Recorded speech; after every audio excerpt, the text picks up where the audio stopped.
Friends, welcome to my YouTube channel Nemish commerce classes. आज हम सीखेंगे फाइनल अकाउंट का फोर्थ सम जो है मीरा और माधव के बिजनेस से रिलेटेड। तो मीरा और माधव का ट्रायल बैलेंस यहाँ पर दिया हुआ है। तो with the help of the trial balance and adjustment हमें इसका profit and loss account, trading account और बैलेंस शीट 31 मार्च 2019 को तैयार करना है। तो सबसे पहले हम ये लिख लेंगे कि कौन सा पॉइंट कहाँ पे पोस्ट होगा। तो आइए शुरू करते हैं। स्टॉक ट्रेडिंग के डेबिट में debtors asset, bill receivable asset, purchases trading debit. Return जो डेबिट में है वो सेल की रिटर्न होती है, इसलिए हमें तुरंत सेल पर एक टिक कर देनी है। रिटर्न माइनस करने हैं हमें, ठीक है। Carriage inward trading debit, carriage outward PL debit, motor vehicle asset, general expenses profit and loss debit, export duty profit and loss debit, advertisement profit and loss debit. पर जैसे कि यहाँ पर एक्स्ट्रा इन्फॉर्मेशन दी है 3 इयर्स के लिए from 1 October 2018, इसलिए ये हिडन एडजस्टमेंट है इसके ऊपर। तो हमें एडवर्टाइजमेंट पर भी एक टिक तुरंत कर देनी है। Printing and stationery profit and loss account debit, drawing ये कैपिटल में से माइनस हो जाएगा। Leasehold premises assets, cash at bank assets, furniture assets. Bank overdraft credit side में liability, bills payable liability, creditor liability. Sales trading के credit में outstanding rent liability, unpaid wages liability, capital liability और purchase return जो purchase में से minus होगा, इसलिए हमें परचेस पे टिक करनी है, ठीक है। अब देखते हैं हम एडजस्टमेंट। तो इसमें पहले एडजस्टमेंट जो है वो क्लोजिंग स्टॉक की है। जो क्लोजिंग स्टॉक जो है वो 32,000 से वैल्यूड है, तो इसके दो इफेक्ट हो जाएंगे ट्रेडिंग के क्रेडिट में और एसेट्स में। ये एक इंडिपेंडेंट एडजस्टमेंट है, इसलिए इसके ऊपर कोई टिक नहीं होगी।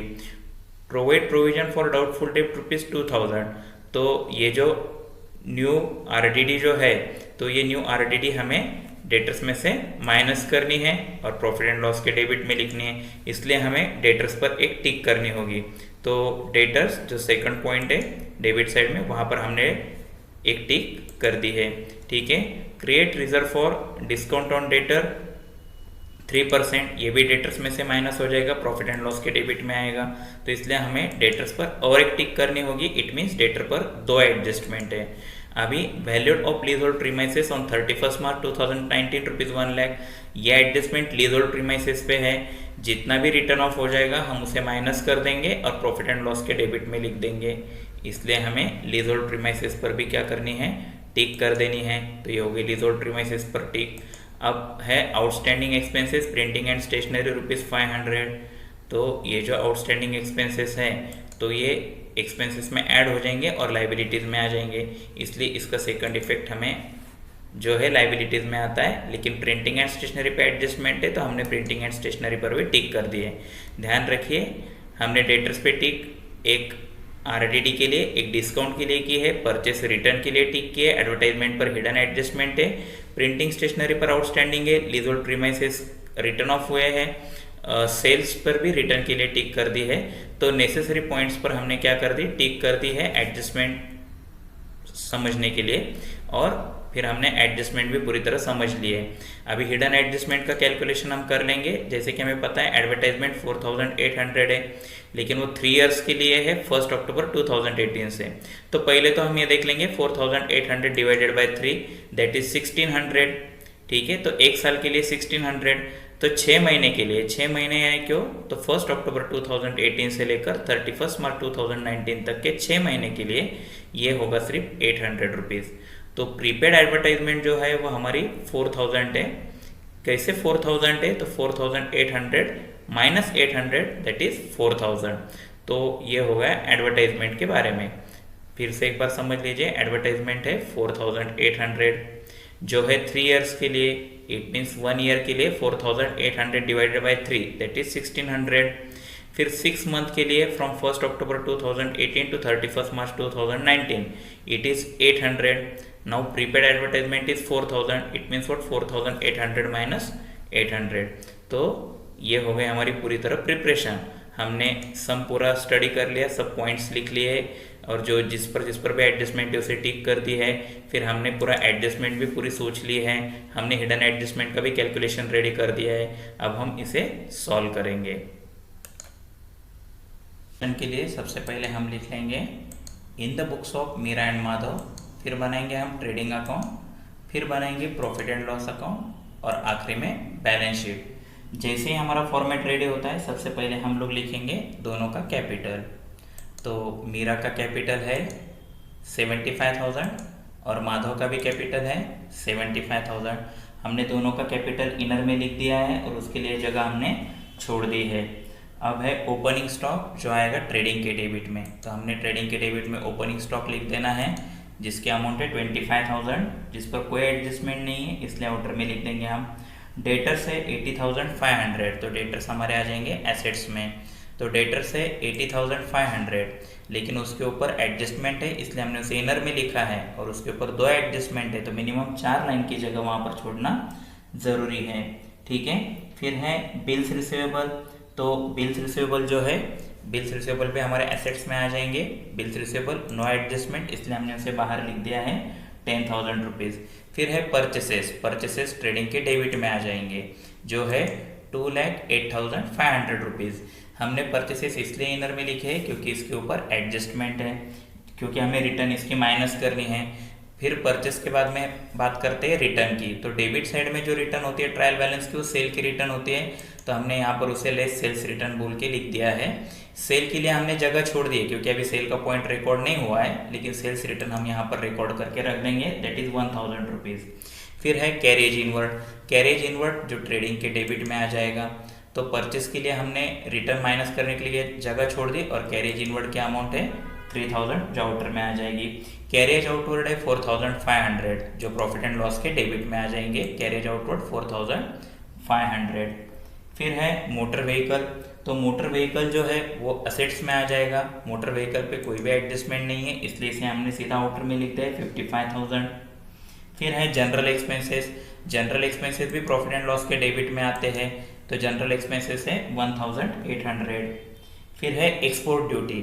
एक्सपोर्ट ड्यूटी ये भी प्रॉफिट एंड लॉस के डेबिट में आ जाएगा, ये है 900 रुपीज़। फिर है एडवर्टाइजमेंट। एडवर्टाइजमेंट ये प्रॉफिट एंड लॉस के डेबिट में आ जाएगा एडवर्टाइजमेंट, लेकिन उसके ऊपर हिडन एडजस्टमेंट है इसलिए हम उसे इनर में लिखेंगे 4,800। हम तुरंत उसकी हिडन एडजस्टमेंट सॉल्व कर देंगे, जैसे कि हमने पहले कैलकुलेट कर दिया है। तो इसका जो प्रीपेड है वो है 4,000 रुपीज़ और 800 rupees to the outer column, क्योंकि हमें पता है 4,800 3 ईयर्स के लिए है। It means for 1 year 4,800 divided by 3 that is 1,600 and then 1,600 ये पूरे साल के लिए। और ये जो कॉन्ट्रैक्ट है 1 अक्टूबर से शुरू हुआ है, तो 1 October to 31 March that is only 6 month. तो सिर्फ 800 रुपीज़ इसमें से यूटिलाइज हुए हैं, बाकी के जो 4,000 है वो टोटल प्रीपेड है। तो जो प्रीपेड हम लिखेंगे एसेट साइड में prepaid advertisement expenses that is 4,000। ठीक है, फिर बात करेंगे हम प्रिंटिंग एंड स्टेशनरी की, जिसे हम प्रॉफिट एंड लॉस के डेबिट में लिख देंगे printing and stationery. It has adjustment so inner column. फिर है ड्राइंग। ड्राइंग हम कैपिटल में से माइनस करते हैं, तो मीरा का जो ड्राइंग है वो मीरा के कैपिटल में से माइनस हो जाएगा। Less drawing 3,500, less drawing 2,000। हमने मीरा और माधव का ड्राइंग भी इनर कॉलम में ही रिकॉर्ड किया है, क्योंकि अभी प्रॉफिट जब नेट प्रॉफिट आता है तब नेट प्रॉफिट ऐड कर कर ही कैपिटल की अमाउंट फाइनल की जाती है, इसलिए हमने इनर में उनका ड्राइंग लिख दिया। फिर है लीज होल्ड प्रीमाइसेस। जो लीज होल्ड प्रीमाइसेस है वो है 1,10,000, पर इसके ऊपर भी एडजस्टमेंट है इसलिए हमने इसे भी इनर में लिख दिया है। ठीक है, फिर है कैशड बैंक। तो कैशड बैंक जो है वो है 45,000। Cash at bank that is 45,000। Asset side furniture 8,300 furniture, no adjustment इसलिए हमने ये भी अमाउंट आउटर में लिख दी है। अब बात करते हैं ट्रायल बैलेंस के क्रेडिट बैलेंसेस की। तो क्रेडिट बैलेंसेस में फर्स्ट है बैंक ओवरड्राफ्ट। जो बैंक ओवरड्राफ्ट आउटर में आ जाएगा 5,000 rupees. Bills payable liabilities side outer में आ जाएंगे 12,500। क्रेडिटर्स आउटर में आ जाएंगे लाइबिलिटी साइड में 68,000। हम ये सब पॉइंट आउटर में इसलिए लिख रहे हैं क्योंकि इनके ऊपर कोई एडजस्टमेंट नहीं है। जिनके ऊपर एडजस्टमेंट नहीं है वो अमाउंट हमें तुरंत फाइनल कर देनी है, उसे हम आउटर कॉलम में लिखेंगे। फिर है सेल्स। तो ये जो सेल्स है 3,25,000। जैसे कि रिटर्न हमने पहले रिकॉर्ड कर दी थी 1,000, 3,25,000 माइनस 1,000 दैट इज 3,24,000। फिर है आउटस्टैंडिंग रेंट। आउटस्टैंडिंग रेंट ये ट्रायल बैलेंस में है, इसलिए इसका सिंगल इफेक्ट होगा जो कि लाइबिलिटी में होगा। Outstanding rent that is 2,000। Unpaid wages that is 1,500, वो भी लाइबिलिटी में आएगा। कैपिटल का हमने पहले रिकॉर्ड कर दिया है मीरा एंड माधव का। और लास्ट पॉइंट है ट्रायल बैलेंस में का परचेस रिटर्न। जो परचेस रिटर्न परचेसेस में से माइनस हो जाएगा, तो 2,08,500 माइनस 1,000 दैट इज 2,07,500। तो हमने ट्रायल बैलेंस के पूरे पॉइंट्स की पोस्टिंग कर दी। तो पोस्टिंग करते समय हमने क्या ध्यान रखा है कि जो भी पॉइंट पर एडजस्टमेंट्स है हमने वो इनर कॉलम में लिख दिए हैं। फिर चाहे लीजोल्ड प्रीमाइसेस हो, डेटर्स हो, या प्रिंटिंग एंड स्टेशनरी हो, या फिर रिटर्न माइनस करना हो, तो हमने जो भी पॉइंट पर एडजस्टमेंट्स थी हमने उसे इनर में लिख दिया। और जो पॉइंट पर टिक नहीं थी, इट मीन्स जिस पर एडजस्टमेंट नहीं थी, वो पॉइंट हमने आउटर में रिकॉर्ड कर दिए। अब हम एडजस्टमेंट सॉल्व करना शुरू करेंगे वन बाय वन। तो फर्स्ट है क्लोजिंग स्टॉक की। तो क्लोजिंग स्टॉक की जो एडजस्टमेंट है हमें पता है वो ट्रेडिंग के क्रेडिट में रिकॉर्ड होते हैं 32,000 रुपीज़, और बचा हुआ स्टॉक हमारी प्रॉपर्टी, इसलिए हम उसे एसेट्स में भी लिख देंगे closing stock that is 32,000 rupees. ये हो गया हमारी पहली एडजस्टमेंट, क्लोजिंग स्टॉक जो ट्रेडिंग के क्रेडिट में और बैलेंस शीट के एसेट्स में रिकॉर्ड होगा। फिर है provide provision for doubtful debt. तो प्रोविजन फॉर डाउटफुल डेट जो है वो डेटर्स में से हम उसे माइनस कर देंगे, ठीक है। आरडीडी हम माइनस कर देंगे 2,000 रुपीज़। बड़ा ही ईजी सम है क्योंकि इसके अंदर हमें आरडीडी कैलकुलेट करने के लिए नहीं दी है, उन्होंने ही कैलकुलेट करके दे दी है। दैट इज 80,500 माइनस 2,000 78,500 जो प्रॉफिट एंड लॉस के डेबिट में आ जाएंगे to new RDD that is 2,000 rupees directly to the outer column, क्योंकि बैड डेट्स नहीं है। अगर सम में बैड डेट होते थे तो हम उसमें ये न्यू आरडीडी ऐड करते थे, ठीक है। फिर है valued of leasehold premises on 31 March 2000 create reserve for discount on debtor at 3%। अभी हमें रिजर्व फॉर डिस्काउंट देखना है, तो 78,500 के 3% ध्यान रखना है। डेटर्स में से आरडीडी माइनस करने के बाद जो अमाउंट यहाँ पे आएगी उसके रिजर्व फॉर डिस्काउंट 3% हमें 2,355 माइनस करके आउटर में लेना है दैट इज 76,145, ठीक है। फिर बात करते हैं valued of leasehold premises on 31 March 2019 rupees 1 lakh.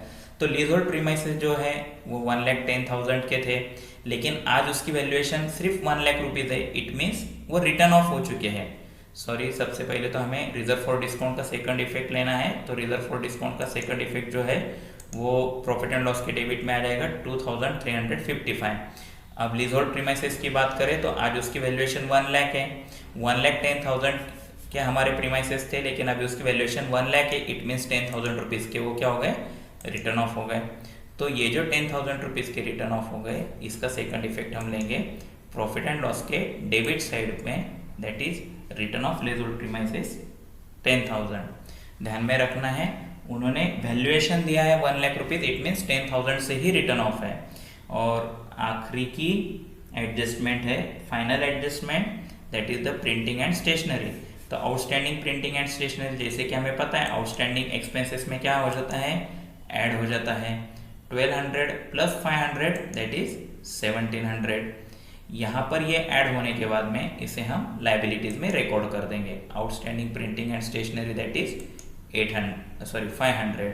तो ये होगा हमारा टोटल सम।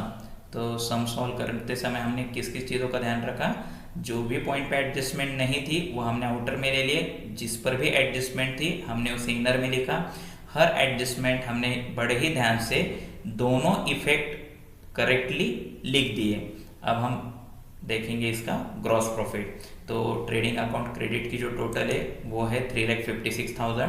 3,56,000 में से जैसे हमें पूरे एक्सपेंसेस माइनस करते हैं हमें मिल जाएगी यहाँ पर ग्रॉस प्रॉफिट, जो ग्रॉस प्रॉफिट कैरी डाउन हो जाएगा। ये ग्रॉस प्रॉफिट है 1,20,500। तो ये जो 1,20,500 का ग्रॉस प्रॉफिट है जो प्रॉफिट एंड लॉस के क्रेडिट में ट्रांसफर हो जाएगा।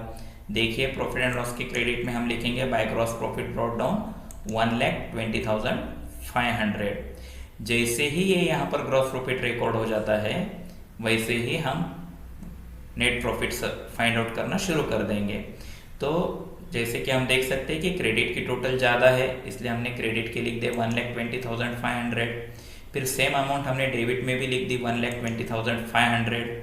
1,20,500 में से हम जब पूरे एक्सपेंसेस माइनस कर देंगे profit and loss account debit side के, तो यहाँ पर नेट प्रॉफिट हम रिकॉर्ड कर देंगे, जो नेट प्रॉफिट है 96,445।